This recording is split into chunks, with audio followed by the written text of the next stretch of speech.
नमस्कार, मैं हरिओम। बात करते हैं क्वेश्चन नंबर 2 की। इंट्रोडक्शन में मैंने आपसे कहा था कि आप आंसर की तरफ मत देखिए, आप ये देखिए कि क्वेश्चन क्या है। वो इस प्रश्न पे बिल्कुल सटीक सिद्ध होता है। जरा हम इसको पढ़ते हैं।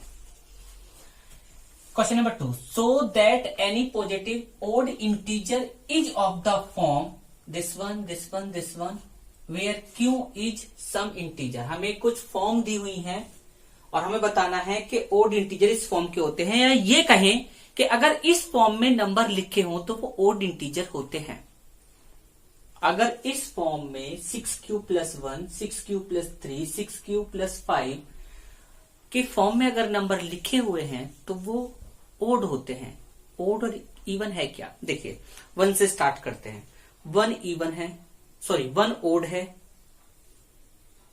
तो 2 इवन, फिर 3 ओड, फिर इवन। ये ओड इवन का जो साथ है ये बिल्कुल एक दूसरे के साथ है। हर एक नंबर, पहला नंबर अगर ओड होगा तो उससे ठीक अगला इवन हो जाएगा, फिर उससे अगला ओड, फिर उससे अगला इवन, उससे अगला ओड, उससे अगला इवन।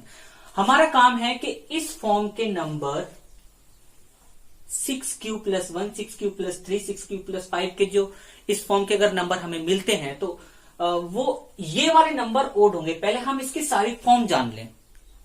भाई 6q का जो फॉर्म है इसमें है टोटल नंबर कितने? अगर ओड ये हैं तो इवन भी होंगे।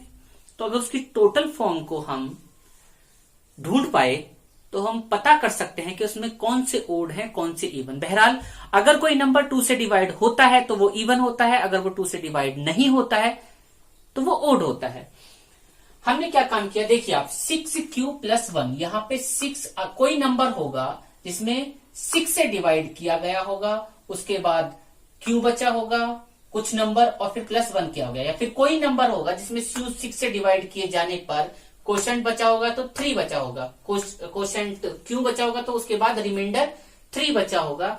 ऐसे ही किसी नंबर को 6 से डिवाइड करने पर, मतलब यहां आप देखोगे तो 6 6 6 आ रहा है, एक पैटर्न चल रहा है।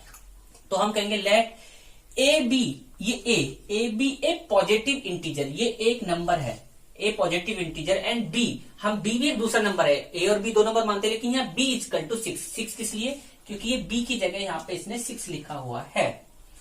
तो a b a positive integer and b = 6। तो फिर क्या होगा, यूक्लिड्स डिवीजन लेमा से देयर एग्जिस्ट 2 मोर नंबर।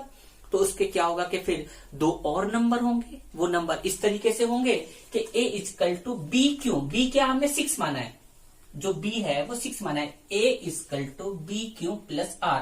और इस r की एक खासियत होती है कि वो इस 6 से छोटा ही छोटा होता है और 0 हो सकता है या 0 से बड़ा। ये इसकी खासियत है।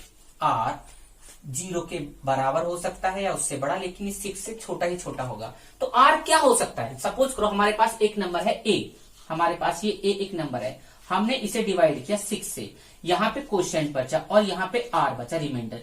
इस रिमाइंडर की खासियत ये होगी कि इस 6 से वो छोटा ही छोटा होगा, लेकिन छोटा होगा तो वो क्या हो सकता है? अगर 6 से छोटा होगा तो वो 0 भी हो सकता है, 1 भी हो सकता है, 2 भी हो सकता है, 3 भी, 4 भी, 5 भी। 6 नहीं हो सकता, क्योंकि अगर यहाँ पे ये r 6 के बराबर हो गया तो फिर आगे फिर से डिवाइड चला जाएगा। तो इसका मतलब r क्या हो सकता है? r हो सकता है 0, 1, 2, 3, 4, 5। तो अगर r 0 होगा, हर कंडीशन की बात करेंगे हम, हर कंडीशन की बात करेंगे।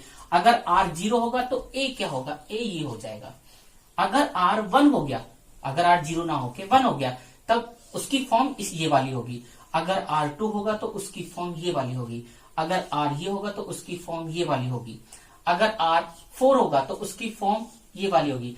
अगर r5 होगा तो उस नंबर की फॉर्म ये वाली होगी। और अब मैं आपको बता दूं, ये 6 फॉर्म है, 1, 2, 3, 4, 5 और 6, ये टोटल फॉर्म आ चुकी है इस 6q की फॉर्म वाले नंबर। मतलब हमारे पास ये टोटल फॉर्म आ चुकी है। एक ये है, एक ये है, एक ये है, एक ये है, एक ये है, और ये कंटिन्यूस भी है। कंटिन्यूस का मतलब है एक नंबर, उसके बाद अगला नंबर, फिर अगला नंबर, फिर अगला नंबर, फिर अगला नंबर, और इस तरीके से। मतलब इनमें से एक नंबर अगर इवन होगा तो एक ओड होगा, एक इवन होगा तो एक ओड होगा। जैसे 3, 4, 5, 6। अगर 3 कुछ है तो 4 कुछ दूसरा होगा, 5 कुछ है तो छठा बदल जाएगा, एक छोड़ के एक इवन आता है और एक छोड़ के एक ओड आता है। और लगातार अगर बात करें तो even odd even odd even odd even odd, इस तरीके से नंबर का प्रोसेस चलता है।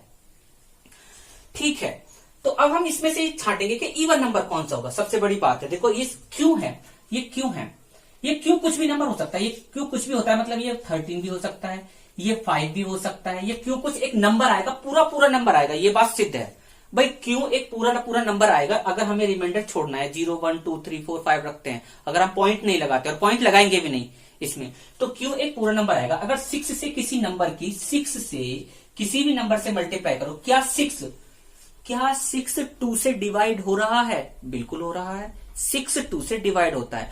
अगर हम 6 में 18 की मल्टीप्लाई करें या 6 में 7 की मल्टीप्लाई करें, 6 में किसी भी नंबर की मल्टीप्लाई करके देख लेना आप, अगर कोई नंबर 2 से डिवाइड हो रहा है, उसमें आप किसी भी नंबर की मल्टीप्लाई करो जो इंटीजर हो, पूरा नंबर, तो वो पूरा नंबर भी 2 से डिवाइड होगा ही होगा।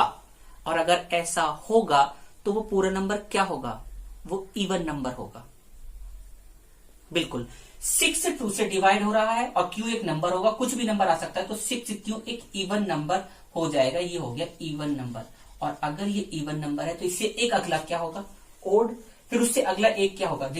मतलब इवन नंबर में 2 ऐड करोगे तो फिर इवन, फिर उससे अगला एक क्या होगा? Odd number. फिर उससे एक अगला क्या होगा? Even number. फिर उससे अगला एक क्या होगा? Odd number. इस तरीके से क्या हो गया?